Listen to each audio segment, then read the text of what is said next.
All right, hello, ladies and gentlemen. We are back with another TagCast. Sorry, it's been a little lengthy delay between the last one.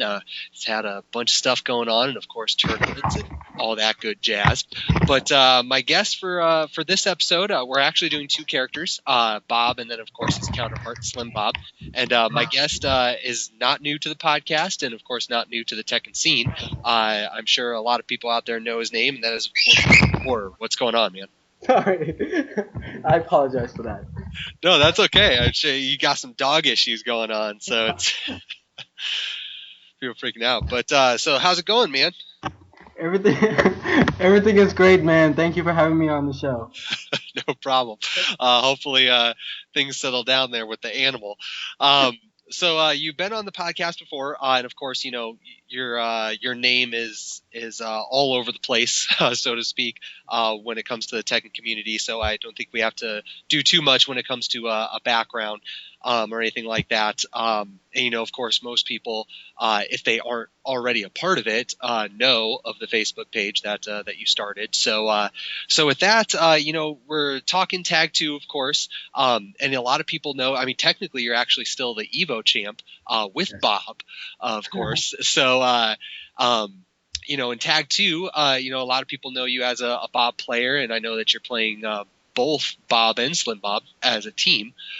So I guess to start the conversation, now that Slim Bob, you know, he's for lack of a better term, he's a brand new character.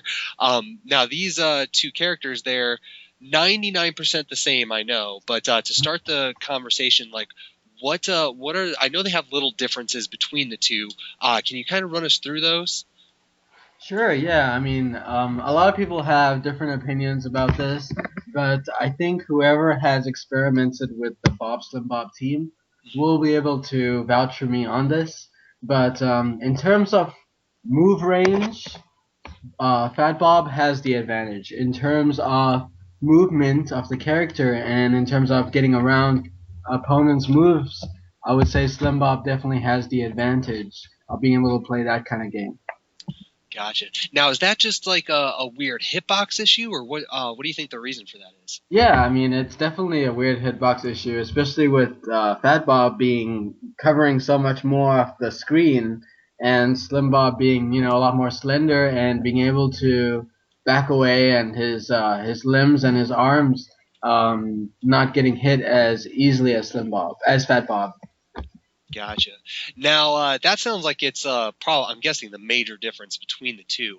But I know that they have like slight little move differences. The one that comes to mind, just because it's so goofy, is his forward 1+2 grab. Right. Yeah. Because I don't even know if Slim Bob, does he even get anything off of that, or is it just the grab? Well, he does have setups for it once they hit the floor. If they get straight up, then he can combo them. If they lay on the floor, he gets a free ground hit. But there is guaranteed down one, guaranteed up boat kicks, guaranteed down boat kicks. There are moves that are guaranteed. It's just not as much damage as Fat Bob's. No. Gotcha. Now, aside from the grab, do they have any other like move differences like that, or maybe I don't know, maybe I don't know a ton about them, so I don't know if maybe one has moves that the other doesn't. Well, you see, the advantage about Slim Bob is that he's actually able to tag out of his throws to Fat Bob. Fat Bob is not able to do that besides for the forward 1+2 command throw. But another difference of them is the F oval punches, known as Crackerjack. That move, it actually knocks Slim Bob down when he hits the second bow punches hit. He falls down to the ground, similar to also foldable punches, which is just like the single belly. Mm-hmm. It kind of knocks Slim Bob down, but Fat Bob, he is able to recover and still combo. And I guess that's also what people feel like it's a disadvantage for Slim Bob over Fat Bob, but I don't really look at it that way because you kind of use different moves in different situations, which render the same reward. So Now, because of that little recovery time that Slim Bob has off of that, I know that at least in T6, and from what I can tell in Tag 2, up forward 12 is still pretty good. It's a good hit confirm that you can use. Is Yeah. it something that you should really put a lot of effort into with Slim Bob, or is it something that probably isn't worth the Well, for me, honestly, my personal opinion about that move is it's more used for a whiff punisher now than anything else. And if you're gonna use a whiff punisher, you might as well just go for the big damage, which is either down back 1+2 or crouch dash 2, the Shoryuken. So, you know. And as for wall splat, he has 442 now, which is lunging mid move, which wall splats, and I rather use that over upward punches any day. Gotcha. So you're not even putting really a whole lot of effort into that move at all. You're not really using it nearly as much. Yeah, exactly. I'm not. Gotcha. All right. Well, now that we've kind of gone over the differences between the two, I do want to talk about the general strategy or mentality when you're playing these characters. Now, in T6, is very heavy poking, and I know that he's still that sort of character. Now, when you're playing him, and let's just say that you're playing against a brand new opponent, somebody you've never played against before. It's round one. A single button hasn't been pressed yet. Yes. What are you trying to go for? Is it are you still focusing on that poking game, or is there something else that you're going for? Well, it's very matchup dependent. When I'm fighting someone like a Mishima, for instance, I wouldn't really try to go in. I would rather go backwards and try to get a whiff out of them. But when I'm looking at, most other matchups in the game, I tend to go forward because I know that I can have an advantage right from the start, and that's ultimately what I want. I want advantage right from the start of the match because shifting advantage in this game seems like it's a lot harder to gain back that kind of momentum that you've lost. So to have the momentum from the start is always something that I try to have. You know what I mean? Mm-hmm. All right. So with that, I can only imagine that punishing is a really strong part of his game. Then to try to get those knockdowns or get that frame advantage and get Yeah. that momentum rolling. Right. Now over T6, I know his jabs are really good. He, at 12 frames, he has the 4-2-3, and then all of the standard stuff he has. Now, has anything really changed with the punishing game? You know what? Nothing has really changed with the punishing game. It's still pretty much all the same. His fastest 15 frame punisher would be downbow punches. The string, like he's got like a kind of a little string that he has off downbow punches, and his fastest 12 frame is the 4-2-3, and he hasn't gained anything in terms of a 16 frame launcher or faster. So. Gotcha. Now, you mentioned earlier about the whole whiff punishing game. So I do want to talk about that a little bit because, Yeah. Bob, both of them, I know because of, he's kind of one of those weird hybrid characters. He can do the poking game, but they also gave him, the wave dash, of course. So with that being said, it sounds like, movement, in this game is stronger. So movement is going to be a big part of his game and, of course, creating whiffs. Now, you said, instead of doing up forward 12, you're doing stuff like down back 1+2, Mhm. a forward 2. So I actually have a two-part question. One, when you get those whiffs, is that like the two options that you're most I guess prone to do, or does he have like a set of stuff that you mix in? Well, it depends. Most of the time, usually when I make something with, it'll probably be up close because most of the time I'm fighting in their face. Mm-hmm. So when I make something with up close, it'll be more of a fast punish and something that would gain me frame advantage. Like I would punish it back 2-2, or maybe something like 1-4. Something. I'll punish something small when it's not really a premeditated whiff. when it's something that, oh look, something whiffed, and I go for it up close. But when there's a little bit more space between me and the opponent, I will definitely aim for down back 1+2 or crouch dash 2 to go for big damage, and I know I can make them pay a lot for whiffing. Gotcha. Now, with that being said, the whiff punishing game is going to yield a lot of reward. So, what sorts of things are you doing to try to set up those whiffs, and especially like up close, because those tend to be kind of the harder baits, Oh to yeah. get people to fall for. So, what sorts of things, what sorts of moves are you using to set up those whiffs? I would use moves like back two, down forward one, 1-4, and then I would back away immediately because those are kind of the pressure moves that make people want to get Bob off them. So once initiated an offense, I will mix it up with some sort of backdashing and defense to I guess punish kind of like a desperation move, Mhm. and that's when they'll pay the most for attacking at the wrong time. Gotcha.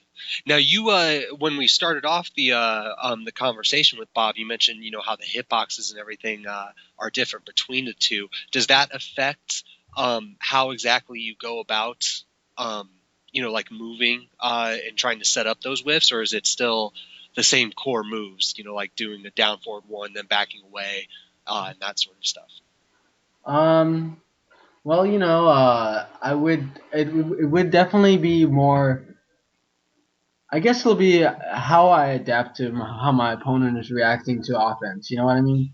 It'll be like if I have to adjust accordingly, then it'll have to be. But if what I'm doing is working, I'm gonna stick to doing it.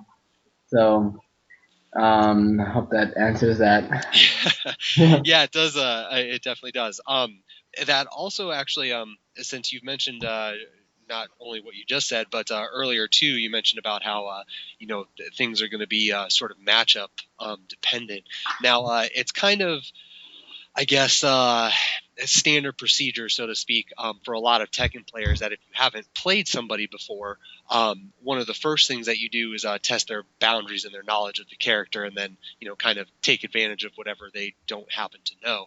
Now, when you're going about that, um, are you I guess is that something that you pay a lot of attention to, or do you usually just stick to your poking and moving and kind of trying to figure out what they're doing first rather than trying to figure out what they know about Bob's? Well, you know what? To be honest with you, I don't actually do that way that a lot of people do, where they try to find what the opponent can know and knows and what they do not know, because I kind of give the opponent the benefit of the doubt that they do know, and I go in just pretty much working the same game that I would any player. So for me, that works out a little bit better because it's more consistent that way. And also, I tend to get better at my game that I'm implementing in my head rather than trying to play a certain way for a certain player. You know what I mean? Mhm. And also, what's important to me is that is that if I can do that throughout the whole tournament, I feel like I wouldn't have strayed several times from a way that I should have played in certain matchups, and then pay the price for it later when I play someone who's really good and knows what they're doing. Gotcha. Fair enough. Hey, that seems like a smart way to play to me. So, kind of to build along on that topic a little bit. So you're not really testing the waters, so to speak. You're just playing your game and then watching what your opponent does and then reacting to that. So you mentioned earlier about how you like to move around and try to get that advantage, whether it be through frames or just a knockdown. So off of that, I know that Bob, as I think most people know, is very heavy on counter hits. He can do a lot of damage with his counter hits, and especially with stuff like Crouch Dash One, for instance. I'm sure that's probably the most most famous and most annoying counter hit tool he has. Oh. What is that? Are counter hits, I guess, a big part of your game, or do you? I mean, do you find yourself trying to set them up a lot, or do you prefer? I know you mentioned whiffs. Like, how do you approach that? Well, for counter hits especially, it's a variation of how I can play up close in someone's face, especially using moves like down forward two, which is personally I think one of the best down forward twos in the game because of its ability to counter hit, and I mean it just eats up moves that are anything slower than 15 frames. Even moves that are faster than 15 frames, it just depends on the startup time, and I like it because when I'm poking up close with fast 12 frame moves, 10 frame moves, and an opponent wants to try to stop me from stepping and uses a slower tracking move that is, say, something like 16 frames, or if they even try to go low to crush my highs, that's a low that's, say, 15 frames or slower. I mean, they're gonna get counter hit down for too. So I try to condition an opponent by like using a lot of pokes, sidewalking once, sidewalking twice, and poking again, and then they kind of get frustrated, so they try to use some sort of move to adapt or to stop me from doing that, and that's when they eat a counter hit down for too, which is a big part of Bob's game, and it's a big part of how I like to play Bob. And also, you mentioned Crouch Dash 1, which is interesting because it really covers Bob's mid range game. Like, he can pretty much backdash out of your face within 2 or 3 character distances away and come in with Crouch Dash 1, and it just covers all that space that that you just backdashed away. And anything that your opponent comes in for will get counter hitted. It's like, it just sucks them in. Like, if they do a move and you do Crouch Dash 1 at the same time, it kind of just sucks it in and kind of hits the opponent. It's weird, but it's great. I'm glad you mentioned that, like specifically the range game, because I know that's one of his stronger areas. You just mentioned, how the mid range game you can just within a couple of backdashes, your opponent might think that they're in a safe position, but then a move like Crouch Dash One just eats up all that room. So earlier we talked about up forward 1+2, and that was always a big worry for me, at least in T6, is because that move has so much range. So you always feel like you have to be careful. So with that being said, I've never thought that he has a range problem per se, especially with his pokes seem to go pretty far. Now, do you first, I guess, do you agree with that? And then second, like, how do you take advantage of that deceptive range that he has? Well, I do agree with you. Range has never been a problem for Bob for me. I mean, I get away with a lot of stuff just because of range, and it allows me to be more lazier with my spacing. And I mean, I like that. It's very different from when I used to play Ganryu and stuff where range was a big issue and I had to time everything perfectly. But how I take advantage of the range, I know I can fight an opponent at any range in the screen. It's a big comfort feeling, and I think the best thing about being able to use the range to my advantage is that if I am losing a match and I, am battling to come back just on one style of play that the opponent may be figuring me out on, I can backdash, sidewalk, or get in their face and use a plethora of moves and being able to come back and win. That's what I definitely like about the range game with Bob. Gotcha. Now, I do want to ask a little bit about something you just said, because you phrased it in the sense of, I think you said, you can be a little bit lazy Mm-hmm. with your timing because and the spacing game because of that advantage. And it actually makes me think about just the whole idea of safety. Now, I know with Bob, a lot of the things that you've mentioned and that you'll be using tend to be pokes or things that only launch on counter hit, so they're not going to typically be punishable or anything like that. So I guess I know pokes obviously aren't going to be really punishable, but in general safety, Mhm. is he like does that kind of speak for his entire game, or are there certain moves that you find yourself using that you really do have to be careful with? Because I know like you mentioned down forward 2, for instance, that's a safe mid counter hit launcher. You might give up some momentum a little bit if it gets blocked, but Yeah. otherwise, it's pretty safe tool. So is that like just generally speaking, are all of his stuff or is all of his stuff like that, or are there things that you really have to be careful about when you use it? Well, like any character, there is a stepping disadvantage for most every move that is not a homing move.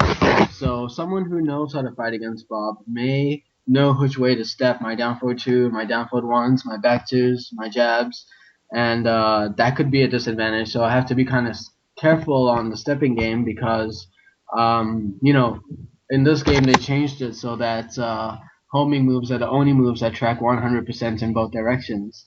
And another thing also that you have to be careful with is Bob's crouch dash game. He is not particularly safe after most everything on the crouch dashes, except crouch dash 1+2 charge, and crouch dash 1 is safe, and crouch dash 3, which is just the flying knee, that's safe too. But when using moves like House Sweep and Crouch Dash 2, you can potentially lose 90% of your life bar from a blocked one of those. So using those moves, you kind of have to be a little careful. Gotcha. All right then. Let's see. You actually another good segue. You mentioned the homing moves. Now, just this is actually one of those things I don't know a whole lot about in Tag 2 because obviously I know he has homing moves, but sidestepping has been beefed up in Tag 2. Pokes tend to. I mean, you can get around them a little bit, but because of their speed, they're it depends on the situation, of course, but Right. they tend to be a little bit better when it comes to tracking and whatnot. Now, does he seem to have a tracking issue, or have you noticed his tracking ability change a whole lot from T6 to T2? You know what? I think his tracking ability improved a lot from T6 to Tekken Tag 2. Reason being is that after certain moves like down back 3, which is the low, he is actually able to use moves like down forward 1, which will track completely afterwards just because of the frame advantage. And moves like back to 2 allows him to use more moves because of the way they've changed kind of the movement system up close. When you get hit by a certain move, you can't step it and make another move with. You're going to have to block. So that kind of helps the tracking game because he can use certain moves to lock an opponent down and then use it to stop them from stepping or hitting a button completely. So, I mean, in terms of standard tracking, up close, he has moves like forward 4 and forward 4, which are his homing moves, and those moves are slightly slower and can get you messed up for using them. But I mean, ultimately, he uses his poking game to keep you from stepping. Gotcha. So now, you mentioned using tools like down back 3 to gain some frame advantage, and then makes them a lot harder to step. But let's say that you're I don't know, say at that range 1 to 2, where you're just kind of not quite mid range, but you're in that area. And you don't have frame advantage. Both of you are just dancing around each other. Do you notice any problems with that, or does most of his stuff seem to track okay? Most of his game, because of his range advantage, he is able to lock an opponent down who is not stepping a move to kind of expect to whiff. If an opponent is kind of moving around the screen thinking that okay something might whiff here or there, they are more than likely going to get hit. But if they are actually predicting a certain kind of move to come out, like down forward 1 or back 2, or Hmm. jabs or whatnot, and then they are able to step it because they are expecting a premeditated attack. Whereas, just stepping out of the blue expecting a whiff to happen, you are more than likely not going to be able to step up. Okay. Interesting. All right then. So we're talking about the safety, the tracking, and we're talking about whiff and punishing and all of that. I did want to talk a little bit about his damage, but before we get to that, you did bring up certain things like his hell sweep and then down back 3. Now he seems to be pretty good when it comes to like the low poking. Yeah. Now does he have do those seem to be the standard tools that you're using, or does he have like other stuff that's really good? Well, he does have really good stuff that's good up close. Personally, I like the new change that they implemented in Tekken Tag 2 for moves like Crouch Dash 1, where they made it recover a little faster than what it used to in Tekken 6. Maybe they took out the launch, the launch property is gone, but using that Crouch Dash 1 as an essential poke because of its tracking ability and also its ability to counter hit and get to a launch is still good. And when he recovers on block, he can still interrupt you with moves like jabs and down forward 1. You can try to sidestep. And generally, besides 4 moves like down forward 1, back 2, jabs, his low game is impeccable. I mean, down back 3 plus 4, 4, which is the 2 lows that stagger the opponent and gives him major frame advantage. I mean, that move makes people want to duck. And when they do, he has moves like 4-4-2, which is hard-hitting, damaging move, which knocks you down and leaves you for more Okizeme. It's just that he's got small damage, which gives you continuous momentum. Then he's got big damage, which is like kind of like your 4-4-2, hard-hitting mid, belly, affable punches, blow punches. He's got crouch dash 1 plus 2, which is the charge mid, and then he's got above that he's got hard hitting lows. He's got fast poking lows. He lacks a fast high crush, but there are ways around that if you know how to use your movement and whatnot. And he's got everything you could want in a character. And people just don't like to play him because they don't like him because he's so good. And I guess that kind of deters people from ever wanting to pick up the character. That's interesting that you say that, because that seems like a pretty silly reason not to play a character. I mean, like, Mishimas are really good, and I see a lot of people playing Mishimas. So yeah, right. But then a lot of people are like, oh, Bob doesn't require that much work, and he's so good, and I hate him. I don't want to play him. It's like okay, all right. I guess I'll just keep on playing Bob then. Funny. Okay, so you mentioned actually a couple times you mentioned the damage. So I did have some questions about that, because I know that at least in T6, he had really good damage. I know his pokes do average or above average damage, as do his punishers. Like forward 2-3 does a really healthy chunk. Now, generally speaking, you mentioned hard hitters and then the pokes. Does it feel to you like everyone got a damage beef, of course, but does it feel to you like he's doing more damage, or do you think he's like just in the average? Comparing it to what he was in BR and Tekken 6, you're working with 2 life bars now. If I have to put it in comparison, I would have to say that the damage was better in Tekken 6 in terms of how fast you can kill an opponent. But now it allows you to be a little bit more creative with your moves to get more damage.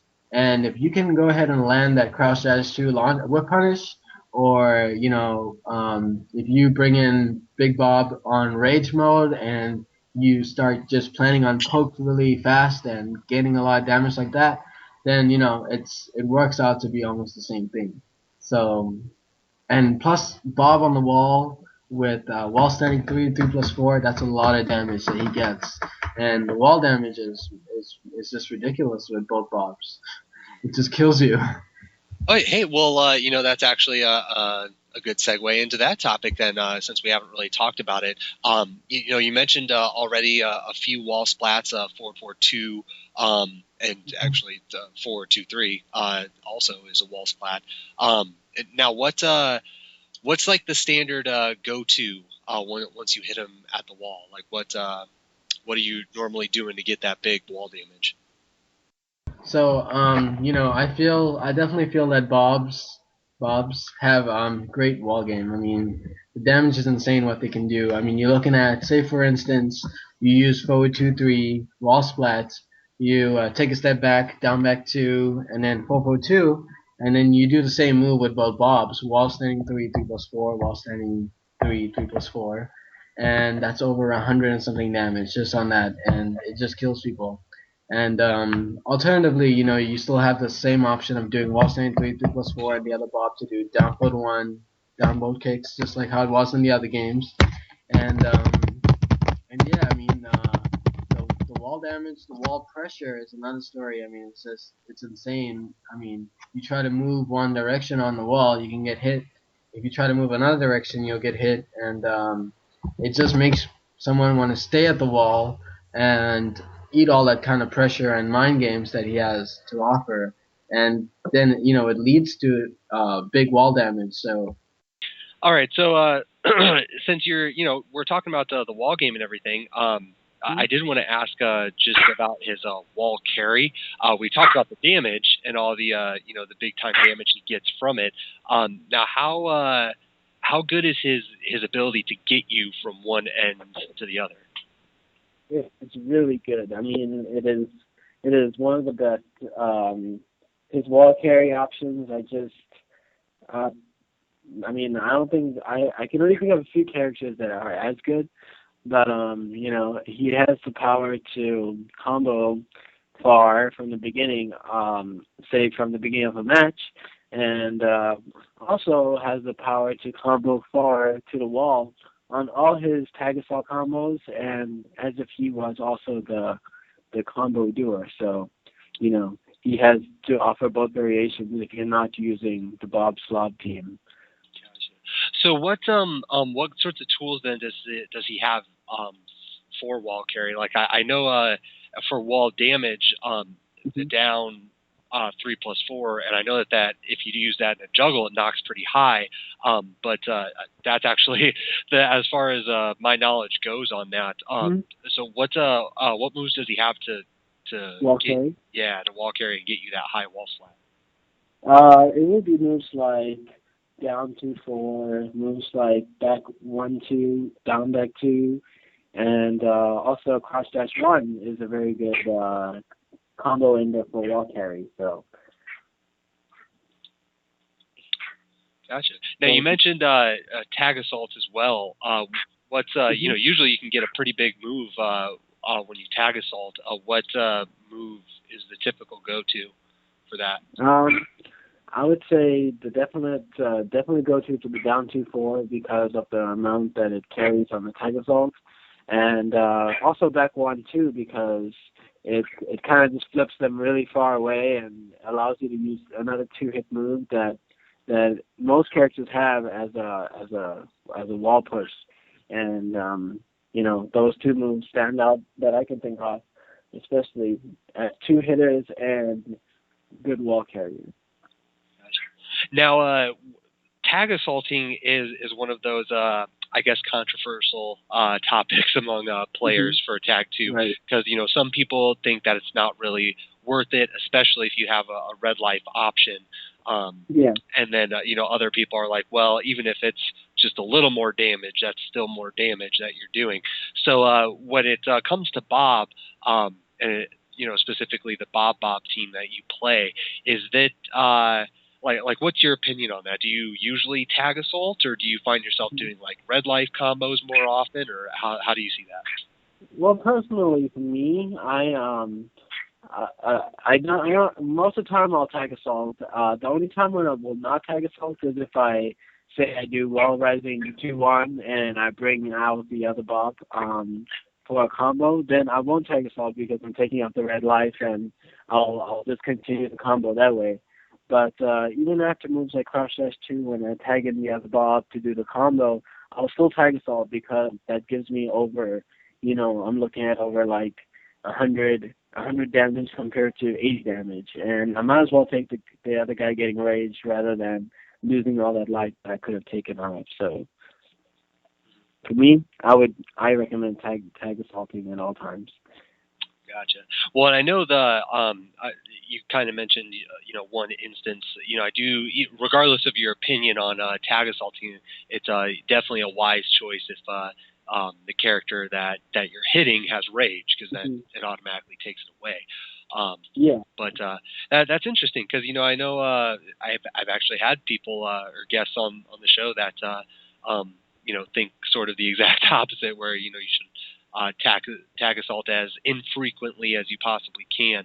So that's very interesting. Now, I did want to talk about just kind of his launchers in general, since we're talking about juggles and whatnot. Now, we mentioned a couple things that mostly counter hit tools, actually. Counter hit down 4-2 and then crouch dash 1. Now, do you find yourself throwing out raw launchers a whole lot? That seems to be the theme with a lot of players, especially new players, for Tag 2, very hop kick heavy offense and whatnot. Do you find yourself doing that with Bob, or is it really just not worth it? Well, for me, I take my time for damage. I don't try to unless I'm really low on life and I need something to come back with, then maybe. But for me, I know that it's always better to get your damage in a more reliable and consistent way. And the way to do that is to kind of play into your opponent's mind. And, it's great if the opponent expects a big attack, because, they're more defensive that way. And it allows me to implement a more offensive strategy using safer moves like poke and low game to try to get them to lose life that way. But for me, going for big launchers and desperation launching attacks, it's not really my set game plan. Gotcha. Personally, yeah. No, and that's that makes sense to me, especially with the sort of play style that Bob seems to have. Now, sort of along that same topic, you mentioned earlier in the episode that he doesn't have like the best high crushes, for instance. Now, I don't know if that's the same for the low crushes, but just generally speaking, if you find yourself in that position where, say, your back is against the wall and you have a character that's got a really good offense that's keeping you locked down, does he have any really good like panic buttons per se, or anything to get you out of that situation? He definitely has. Now, it depends on the situation. Now, if you have a character that's in your face, say your back is to the wall, and you are being pursued by single jabs where opponents trying to keep up pressure, Bob has a really good tool for moves like that, classical punches, which kind of evades a lot of moves that it shouldn't, but it does. And I guess it's there to make up for his lack of sidestepping, and that definitely gives Bob an advantage in terms of making moves like jabs and fast down foot warns with immediately and knocking an opponent down, giving you a lot of space to get back in there, get back in the game, and put pressure on an opponent. Gotcha. All right, so let's see. I think I have most of my questions answered, at least generally speaking. Oh, one thing I did want to ask about, kind of a dual question, because we were talking about pokes and knockdowns and getting that advantage. I did want to ask about Oki, and then also his grabs, because I believe we already talked a little bit about the forward 1+2 grab, but I know that his other grabs as well leave him in a pretty good Oki position. So just talk a little bit about his grabs, and then generally speaking, his Oki and what sorts of things you like to go for. So starting off with his jab game, now, like I mentioned earlier, that Slim Bob is actually able to tag out of the 2 grab, which Fat Bob is not able to. And now when, say, for instance, Slim Bob does a 2 grab and tags out Bob, it kind of leaves the opponent face up head towards Fat Bob when he's brought in, which is a great position for Bob because if they get straight up or roll back 2-2 will pick him back up for a combo, and if they lay on the ground, you have the option of using down one and his ground hitting tools, and especially even after the one grab for both Bobs, they're left right there in front of you with their feet towards you and the head away from you, but they're face down. So it opens up the imagination to use back row catches and straight up hitting moves, and it's great Okizeme for Bob in terms of his throws. Now, if you look at his Okizeme in general, first of all, his ground game is incredible. I mean, they added a new ground move too since Tekken 6's outdoor kicks, which is kind of like a cartwheel move forward that Bob has and hits grounded, and it takes quite a chunk of life. And then he's got the ever famous down one, and also the shoulder, which the people's elbow, which he lands on you, and takes a chunk of life. And in some instances he has cross dash 2, which hits grounded, and that is it's great for allowing you to be able to tag it the other Bob in when you need it. So that's his ground hitting game. And then some attacks, when your opponent is on the ground, allows you to pick him back up with moves like back 2 for another juggle, and also rollback catches using back 2 and down 2 for 3, which is a 2-hit string move that is mainly used in juggles. And it's just he's just got great Okizeme if they lay on the ground or roll back or get straight up. For my own game, when I play Bobs, I like the Okizeme option because I get to start a lot of offense that way. As soon as they get up, they have to start guessing. So that's the main thing I try to focus on with the Bobs Okizeme game, that I want them to get straight up so they can fall into another 50-50 mix-up, or I can go ahead and start a train of offense on them. Gotcha. All right. Well, I think for the most part, I am out of specific questions. But I did want to ask just more generally speaking about him as a character. It seems like, for the most part, based on everything that you've said and even all the specific examples that you've given, it seems that he's very much, player dependent would probably be the best way to put it, where it's even though he has all these great tools, the onus is on you, the player, to dissect your opponent and make sure that you're placing his pokes well. But other than that, he seems like a pretty you mentioned earlier how some people, even though he's good, they're turned off on him because he's kind of easy to pick up and easy to play. So on that note, how do you see that? Do you think that he is really that simple, and it's just really about your Yomi and your mind games, or do you think that there's more there that people just don't see? You know what? I think a lot of people will say a lot of the same thing for their character. That their character has everything and the tools are all there, and all it takes is for them to use it. But you're right. You're right to say that it definitely requires a certain kind of player, because for me, I feel like a player who is very experienced in the game and has explored the avenue of defensive kind of play style, which I had to learn when I played Genryu for most of Tekken 5 and the beginning of Tekken 6. And it kind of it makes you learn where your opponent likes to be defensive and when they like to be offensive, and how to counteract that with Bob.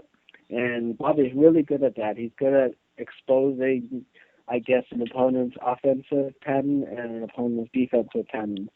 So that's why I say that Bob is really good for a player that's really experienced, because the more matchup experience you have, the more you know.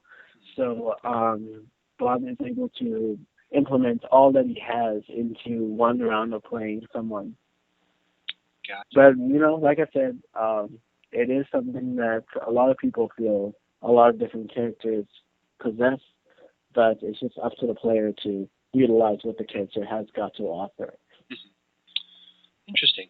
Well, I did also want to ask, that kind of along those lines. We've been talking about a lot of the different areas that make up the character and all the tools that he has. I did want to ask, like what sorts of weaknesses does he have? Like what sorts of things do you think he lacks that as a player you have to do other things to make up for? Well, I would say a big part of his game that he lacks that people can expose is his ability to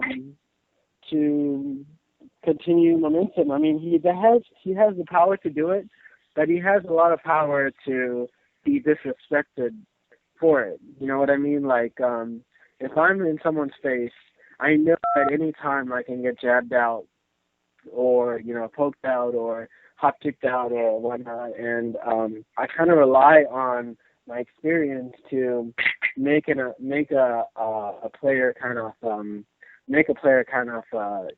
I guess and give me the respect that I need to continue my momentum.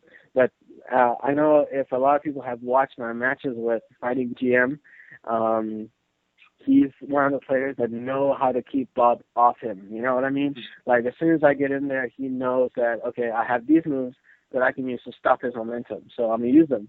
And I feel that's Bob's weakness, that it's either or for him. Like, he either has to go in and attack, or he either has to go in and take a full guess on an opponent's keep out.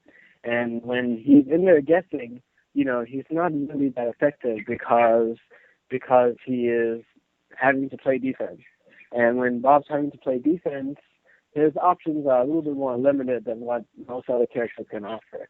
And it kind of changes his game plan accordingly, I guess, which is fine. But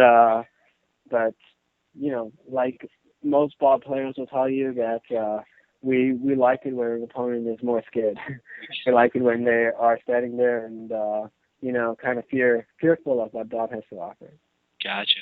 Now, I think you might have sort of implied the answer to my next question already, but as a Bob player, to make up for that, if you find yourself in that situation where you are playing an opponent who is good about keeping you off of them, in order to counteract that, is it just like a matchup experience issue, or like knowledge, general game knowledge, or like what would you recommend to like say a Bob player who's struggling in that area?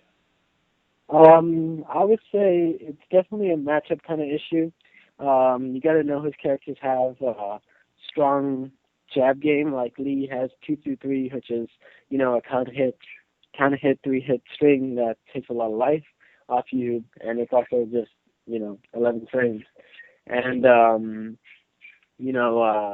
characters with standing fours, which lead to a lot of damage. You want to be careful when you're going in there, because you don't want to get countered forward and lose almost 60% of your life bar. And it is also an adaptation issue. A lot of players, you get the feeling that a lot of players are scared of Bob, so they want to use a lot of moves to keep you off. Then, you adjust your game accordingly. You play more defensively. You look for whiffs. You punish them accordingly. You use more accessible punches and make it work to your game. Gotcha. All right. Well, with that being said, I think I have run out of all of my Bob-specific questions. So before we put a cap on these two characters, was there anything that we didn't talk about that you think should be mentioned, or I don't know, maybe any highlights that you think are important? There is something that I would like to say is, the way I play Bob is not always the right way to play Bob. There are other people that play him completely different. For instance, if you look at Fab, NYC Fab. You know, he and also people like Saint and Saints in Korea and a lot of the other Korean players. They have a very different play style of Bob. They go for more off a evasive defensive slash I'm gonna punish you for doing this move kind of thing. They rely more on the opponent to make a mistake or do a move and get punished for it. Whereas for me, I like to take control of the match from the start. You know what I mean? And that's something that differs from Bob player to Bob player. That there is no right way in playing the character. It's just exactly like I said, what you make of it and how you adapt to your opponent's play style. Interesting. But otherwise, you know, I think we pretty much covered everything that we can in terms of Bobs. I recommend all aspiring Bob players and current Bob players to, you know, really study the character because I think he has a lot to offer, and I do feel he's definitely top 5 in Tekken Tag 2. Gotcha. That was actually going to be my next question, where you thought he sort of was amongst the rest of the cast. Now, do you think that he's one of those characters that we've just sort of scratched the surface on, like he's going to get even better as time goes on and people learn even more tactics with him, or do you think that at this point it's just, you know, players stepping up and actually showing what he's capable of? I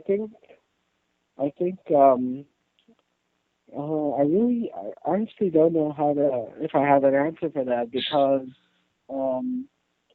I cannot see what else can be explored in terms of the character being so similar to Tekken 6, but at the same time,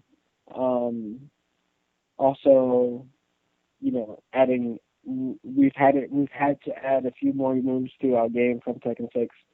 But yeah, you know, I really think that right now, if we look at the charts and the tier list around the world, and the players that play their character, they are high places. They always are consistent and doing well, and the top players choose to play them for a reason. Interesting.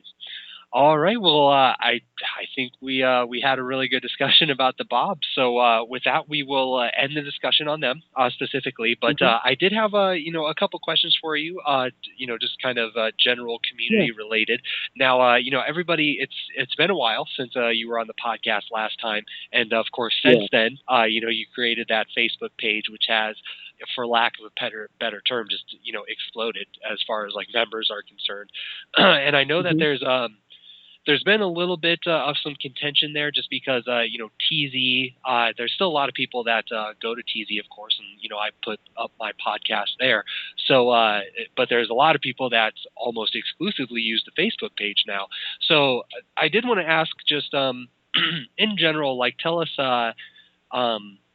what your goals for that page were to be, and like where you see it going and what sorts of things, I don't know, maybe need to change or do you think could get better, and kind of just talk about that relationship between, how the community was and how it's evolving. Well, that's a good question because there's a lot that I do want to talk about in terms of the academy. Is that it is our community. It is our community of players, whether people like it or not. It is the players that are in there, and that's our Tekken community. And that's exactly what I wanted. I wanted our community to be more unified, like how it was in the Tekken Roboto days. And I didn't want it to be so spread out like how it was in Tekken Roboto. I wanted us to be more enclosed on discussions. Everybody gets to chime in on some discussion. And, it's been great so far. I think everybody has learned a lot from the academy.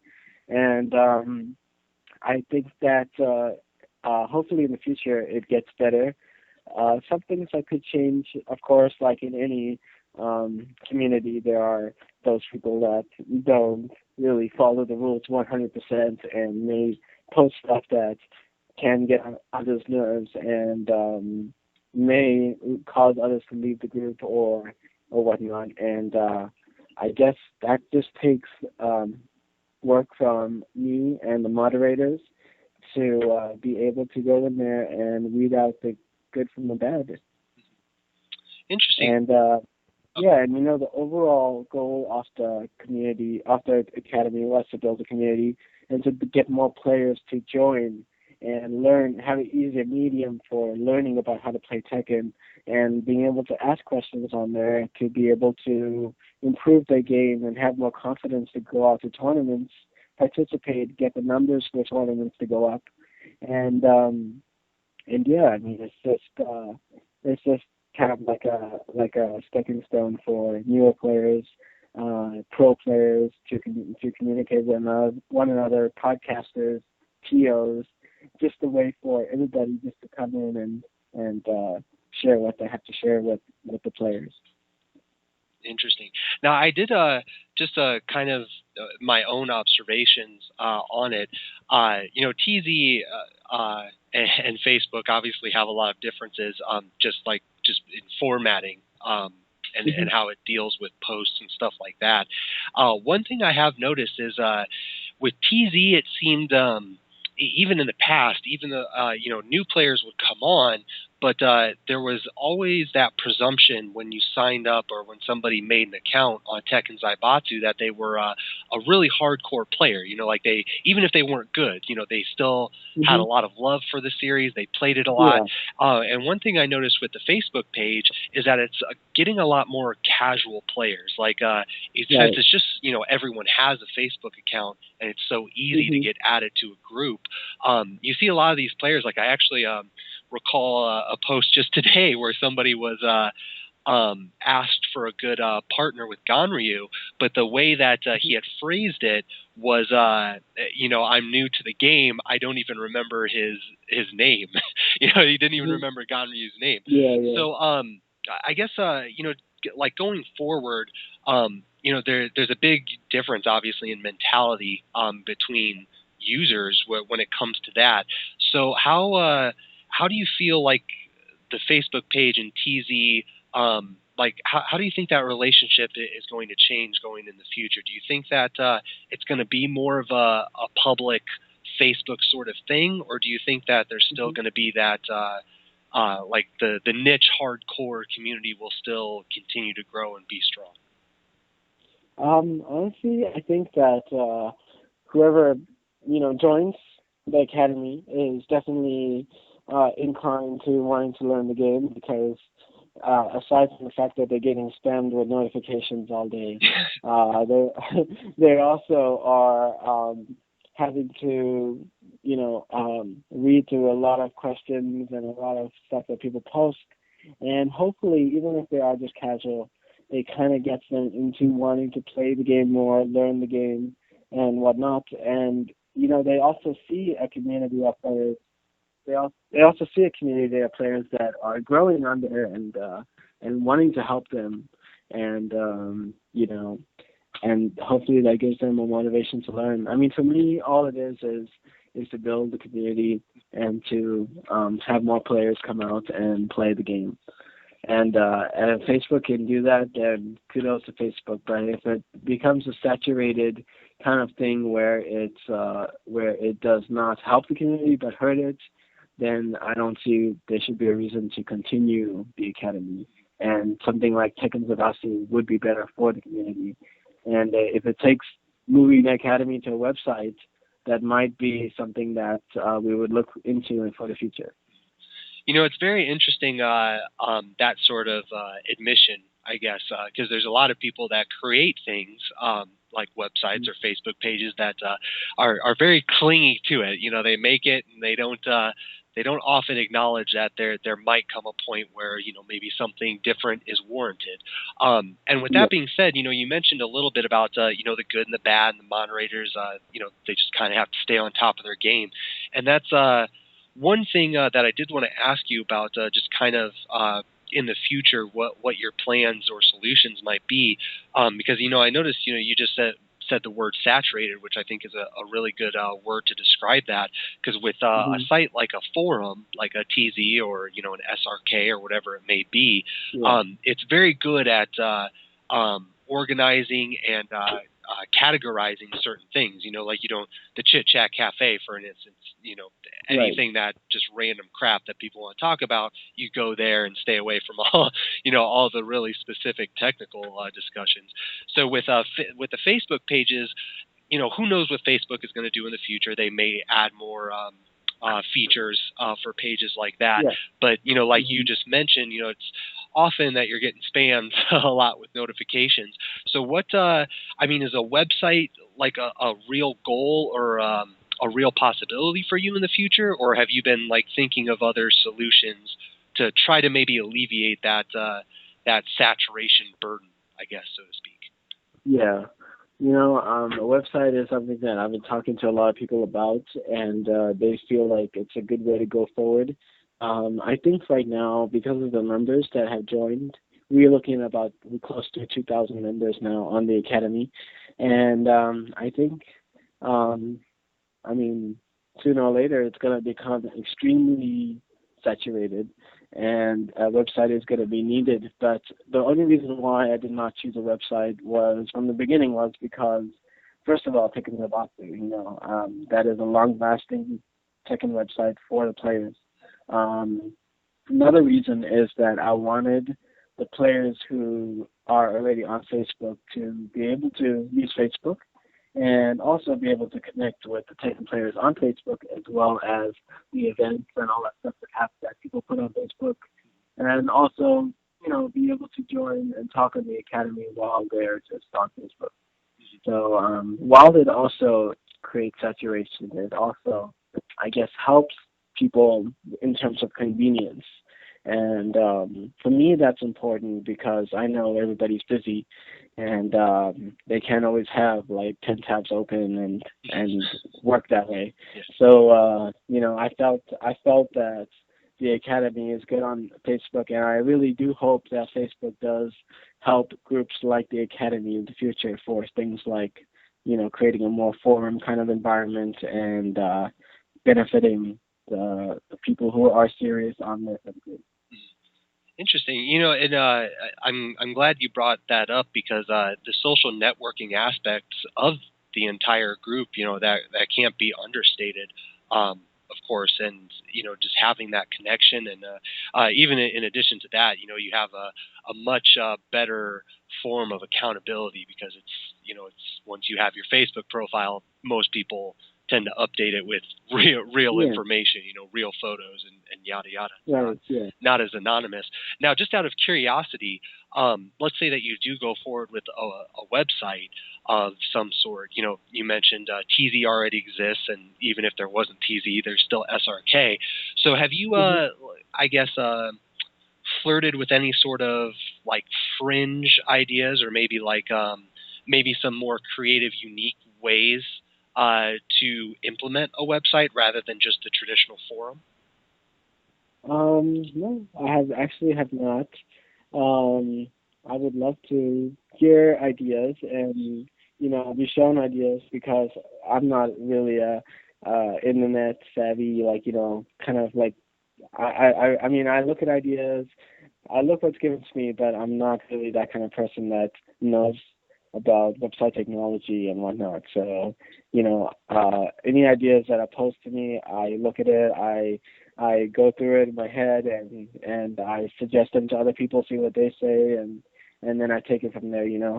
So if anyone does have any great ideas that would be different from a regular forum and have a good idea in terms of that, I would love to hear it. Great. Well, there you go. There's your invitation, everybody. If you have any suggestions, get those out there. All right. Well, with that, that's pretty much the only sort of general topic that I had some questions about. Just because obviously the Facebook page is such a new and big thing for the Tekken community. So hopefully that'll still continue to go strong and do some good and keep adding numbers to the Tekken community, since we have been waffling a little bit for a while now. So hopefully people get out to events and enter.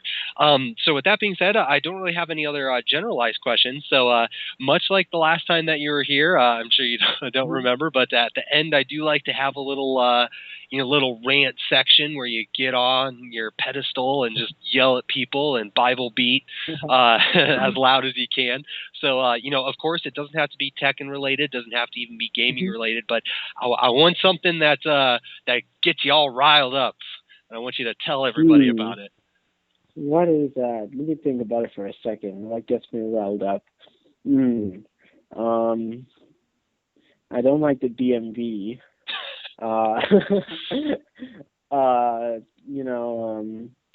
There are a couple things that I cannot. I know every day that I think about, but when I'm put on the spot, I'm just like, oh, I can't really think about it. But there are some stuff that I really want everybody to get along in the community. I want people to help each other. And I know a lot of old school players have that mentality where they say, screw the new school players. I had no one to learn from when I was learning Tekken. Why should I teach someone else? But, ultimately, this is your game. You play the game. You love the game. And I can tell you that through anything, the more players we have, the more stronger our community will be, the more that will be put into our community, and the more you will love your game than you already do. And that's what I stress to everyone, that we all have the power to get everyone involved and play the game and make the game just as big as Street Fighter 4 and Marvel's Capcom 3. So, just be nice. I just hope people feel that way. Yeah, I want people to help each other out, pretty much. So. No, I'm glad you mentioned that, because there are a lot of people. Everyone eats up the hype, and we love the drama on occasion. But I do think that there is that line that people cross sometimes, and that does turn off newer players. So definitely something to take note. Well, with that, sir, that's it. That's all I got. So as the very last portion of the episode, I do like to give my guests the little final segment. So if you have any shout outs that you want to put out there, or if you have anything, just general topics that maybe you do want to promote, or anything like that we haven't talked about, by all means, the mic is yours. Well, I would love for the community to definitely look at more, if you are able to host more Tekken only events, because it seems like really the only way to get what we want out of a major tournament is to have our own and not rely too much on the TOs who have to worry about the thousands of numbers they get from Marvel and Street Fighter. And Eric Small, aka Big E, has taken the first steps to do such things, along with tournaments like KIT and whatnot. And I'm so glad, I'm grateful for that, and I really hope the Tekken community goes out and supports this kind of events, because this is the stuff that people are going to see and catch on and be like, oh look, Big E threw an event and it was a big success, and this is something that I want to get into, and it really helps the community. So I'm going to do my best to throw something like that out, but besides for everything else out there, everything is great, life's great, and I hope everyone just enjoy playing the game, because Tekken Tag 2 has so much to offer and so much more to be explored, that I mean, personally, it's my favorite Tekken, so that's all I got to say about that. Nice.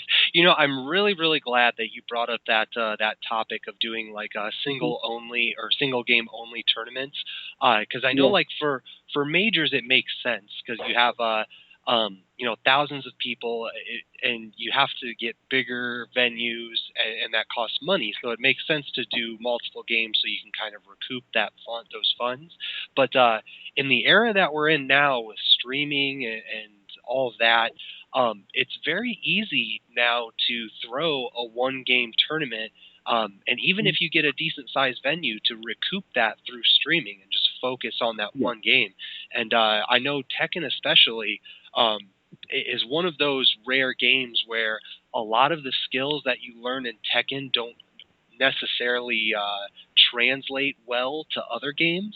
So So you don't have people showing up for Tekken and being like, oh man, I want to play this game and this game and this game too, you know, which tends to be a mentality when it comes to the 2D scene, where, you know, if you play Street Fighter, then you play Marvel, and if you play Marvel, then you play Injustice. You know, you end up playing all these other games. So that's very interesting, and I was actually thinking about following suit with Big E as well and doing a Tekken only thing. So for the more people that can do that, you know, definitely, you know, just put up your stream page. It doesn't take a whole lot, and obviously the Facebook the Core Academy is a really easy tool to try to get your stream numbers up. You know, a lot of people have been utilizing that. So definitely, I like that idea a lot. Well, sir, you know, thanks for coming on to the podcast again and talking some bobs. When's the next tournament that we can expect to see you at? You know what? I am really trying to make it to CEO. It's going to be hard for me because, you know, we are allocated a certain budget and have to stick within it. But definitely, I'm gonna do my best to be at Evo, regardless of whether I support the TO's ventures of, you know, banning the PS3 pads as well as the 3 out of 5 not being there. But I am a supporter of the scene, and it will be kind of hypocritical for me not to boycott a tournament. So I would never do that. So I will definitely be at Evo, and yeah, so that'll probably be the next guaranteed tournament you'll see me at. Great. Well, with that, you know, thank you again for coming on to the podcast. Thank you for having me. Yes. No problem. And of course, you know, thank you everyone for listening. As always, you know, we're taking suggestions, anything that you want to see in the future. And, you know, as Core mentioned, if you have any suggestions or comments about the Facebook page, you know, feel free to post that stuff up. You know, and you know, people take that stuff seriously, don't? So you know, get your voice out there and get it heard. So with that, you know, thank you everyone for listening. As usual, I don't know who's going to be next, but you know, we'll get it done. And hopefully now with at least for the time being, my tournament schedule is pretty much zero.